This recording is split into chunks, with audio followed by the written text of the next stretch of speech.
Good morning, all of you. Welcome to TSN Education. Today we are going to study Civics Class 8, Chapter 6, Part 2. Advocate Kamala Roy meets Shanti in the court. Advocate Kamala Roy court में शांति से मिलती हैं. Here are my case papers. I have been falsely accused of stealing my employer's gold chain. ये मेरे court के papers हैं और मेरे एम्प्लॉयर्स ने जो गोल्ड चेन को चुराने का फॉल्स जो एक्यूज़ एक गलत आरोप मुझ पर लगाया है. दे फाउंड ₹10,000 इन शांति's trunk and said that this was the money she got from stealing the chain. उन्हें शांति के ट्रंक से ₹10,000 मिले थे और वे ये कह रहे थे कि उन्होंने ये रुपीज़ जो शांति ने चेन को बेचकर ये रुपए लिए थे. But that is money that we have been saving up together. पर ये जो मनी है, शांति कह रही हैं अपने जो एडवोकेट हैं कमला रॉय को कि ये जो मनी है वह उन दोनों ने मिलकर, उन्होंने और उनके ब्रदर ने मिलकर इसे सेव किया था.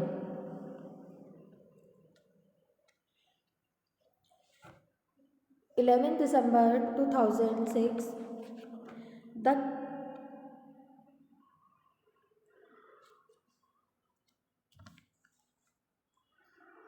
the court frames a charge of theft of Mrs.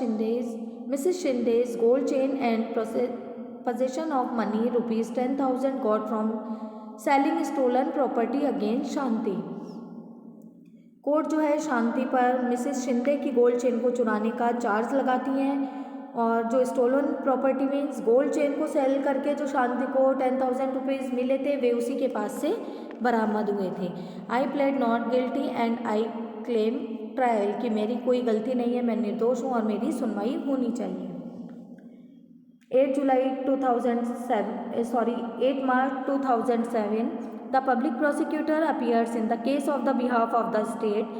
He presents Mrs. and Mr. Shinde as a key witness. The public prosecutor state के बिहाफ पर इस केस में अपीयर होते हैं.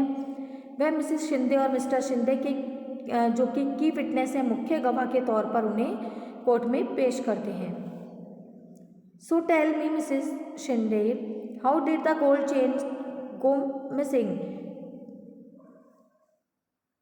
So tell me, Mrs. Shinde, बताइए आपका gold chain कैसे miss हुआ. I had kept my chain in the drawer. मैंने अपनी चेन जो है वो ड्रॉर में रखी थी. शांति स्टोल इट और शांति ने उसे चुरा लिया.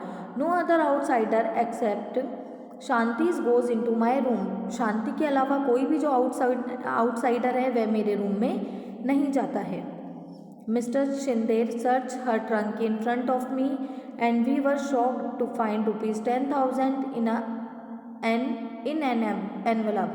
मिस्टर शिंदे ने मेरे सामने ट्रंक को सर्च किया, ट्रंक की तलाशी ली और हम शॉक्ड थे क्योंकि एनवलप में ₹10,000 मिले थे.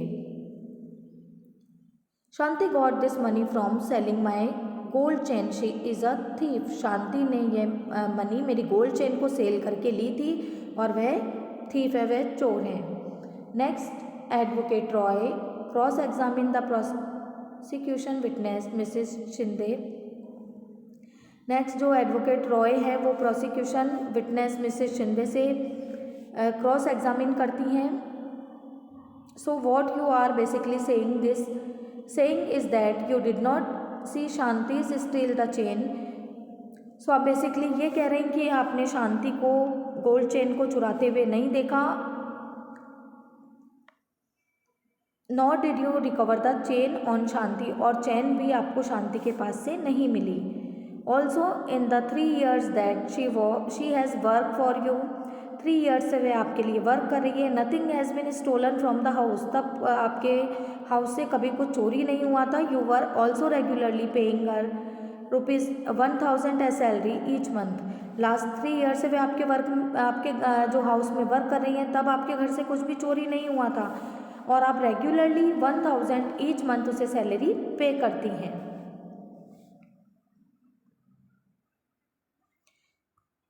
20 April 2007, Advocate Roy examines Sushil and his employer as defense witness. Advocate Roy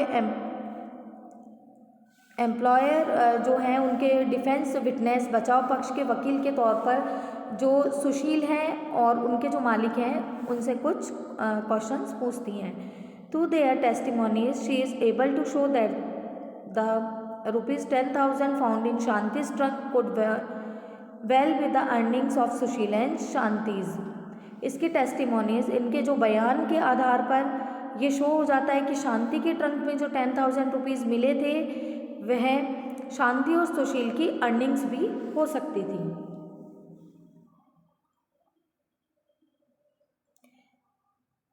May 14, 2007, as the trial is nearing completion,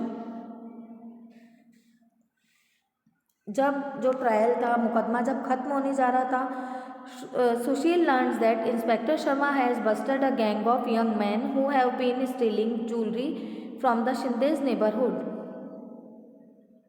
जब ये मुकदमा ख़त्म हो रहा था तब सुशील को ये मालूम होता है कि जो इंस्पेक्टर शर्मा हैं उन्होंने यंग मैन का एक जो गैंग था उसको बस्टेड किया है, एक गिरोह को उन्होंने पकड़ा था.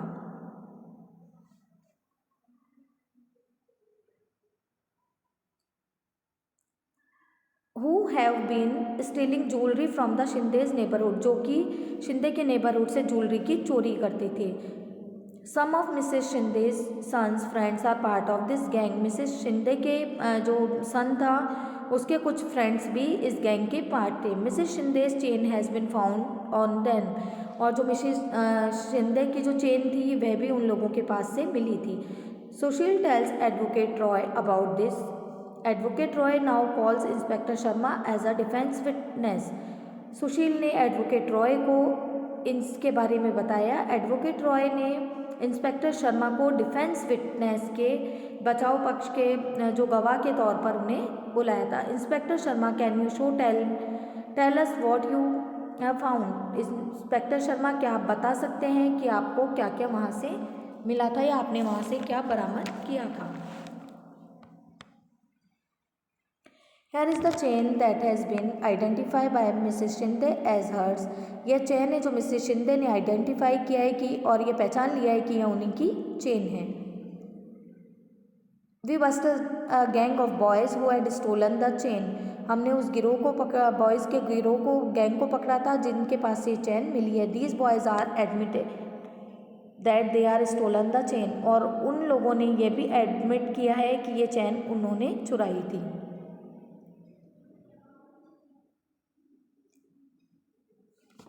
15 July 2007, द जज hears the testimony of all the witness. जो जज थे उन्होंने सभी विटनेस के जो टेस्टिमनीज बनी, जो बयान थे उन्हें सुना था. After the testimony of inspector Sharma, inspector Sharma के बयान सुनने के बाद advocate Roy argues before the जज that it has now been established that Shanti is innocent and should be acquitted.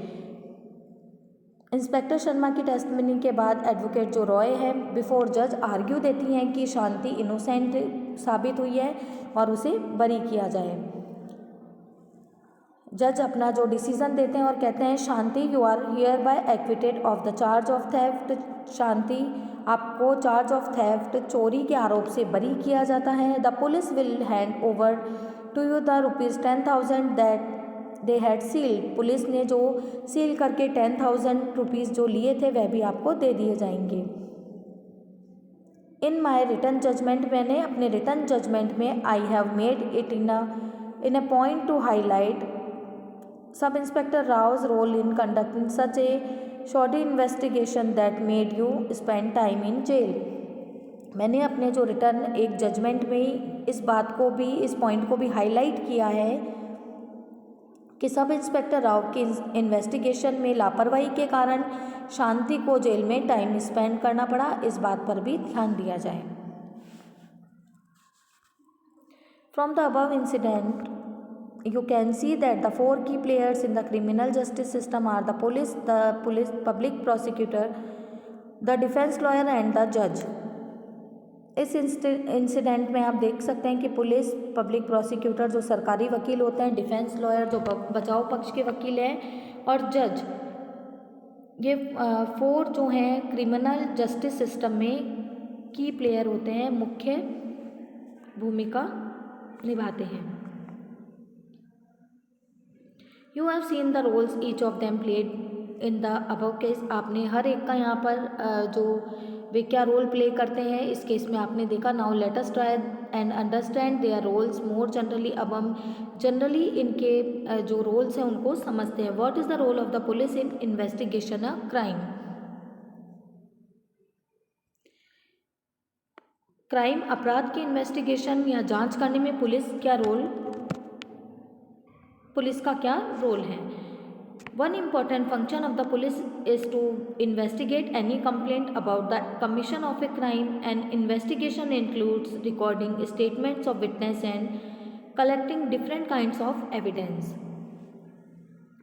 Police का एक इम्पॉर्टेंट फंक्शन है कि अगर किसी क्राइम की कंप्लेन आती है तो उसे इन्वेस्टिगेट करे, उसकी जांच करे। इन्वेस्टिगेशन के लिए जो विटनेस के स्टेटमेंट्स को रिकॉर्ड्स किया जाता है, इसके बाद डिफरेंट काइंड्स ऑफ एविडेंस, कई तरह के जो सबूत हैं उनको कलेक्ट किया जाता है। On the basis of the investigation the police are required to form an opinion.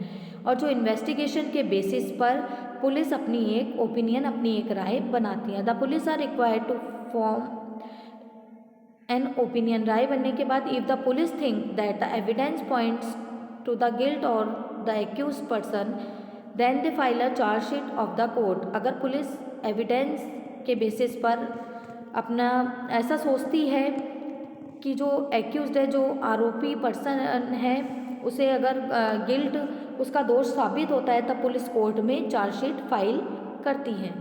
As stated at the beginning of this chapter, it is not the job. हमने इस चैप्टर के स्टार्टिंग में पढ़ा था कि ये पुलिस का जॉब नहीं है to decide whether a person is guilty और इनोसेंट, कि कोई भी पर्सन दोषी है अथवा इनोसेंट है, ये डिसाइड करना पुलिस का वर्क नहीं होता है। दैट इज़ फॉर द जज टू डिसाइड। ये वर्क जज का होता है कि वे ये डिसाइड करें।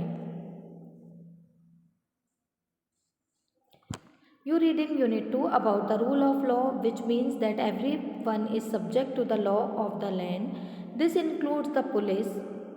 आपने यूनिट 2 में रीड किया था कि रूल ऑफ लॉ, जो कानून के शासन के बारे में, इसका मीन यह है कि ईच पर्सन जो है, हर एक जो कंट्री के पर्सन होते हैं, कंट्री के लॉ के अंडर आते हैं, कानून के अधीन होते हैं। इसमें पुलिस को भी इंक्लूड किया गया है। Therefore, police investigations always have to be conducted in accordance with law and with full respect for human rights. Police को हमेशा लॉ की अकॉर्डिंग, ह्यूमन राइट्स को रिस्पेक्ट करते हुए, मानव के अधिकारों का सम्मान करते हुए इन्वेस्टिगेशन करनी चाहिए। The supreme courts has laid down guidelines that the police must follow at the time of arrest, detention and interrogation. Supreme court ने पुलिस के लिए टाइम ऑफ अरेस्ट, जब गिरफ्तारी के समय, हिरासत में लेते टाइम, और इंटरोगेशन यानी पूछताछ के समय के बारे में एक गाइडलाइन दी है जिसे पुलिस को फॉलो करना जरूरी है। The police are not allowed to torture और बीट और shoot anyone during investigation. Police अपनी इन्वेस्टिगेशन के टाइम किसी को भी टॉर्चर नहीं कर सकती है, बीट मार भी नहीं सकती है, और गोली मारने के लिए भी पुलिस को अलाउड नहीं किया गया है। They can not inflict any form of punishment on a person even for painting. किसी भी छोटे अपराध के लिए पुलिस किसी पर्सन को पनिशमेंट नहीं दे सकती है। आगे हम नेक्स्ट वीडियो में कंटिन्यू करेंगे।